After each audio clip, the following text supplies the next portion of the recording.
প্রথমে যেখান থেকে স্টার্ট করব সেটা হচ্ছে the subject, hour name of our subject, that is microbiology, right? তো মাইক্রোবায়োলজি, এখানে প্রথম শব্দটাই আমরা যেটা পাচ্ছি, ফার্স্ট ওয়ার্ড যেটা আমরা এই মাইক্রোবায়োলজির মধ্যে পাচ্ছি, দ্যাট ইজ মাইক্রো। ওকে, তো আমরা তো সকলে জানি মাইক্রো মানে কি। মাইক্রো মানে খুব স্মল।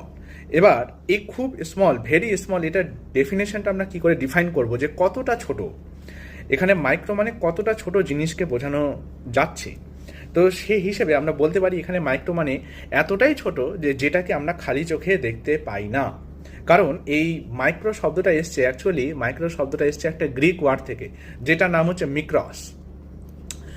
একটা গ্রিক ওয়ার্ড মিক্রস থেকে এই মাইক্রো ওয়ার্ডটা এসছে। ওকে,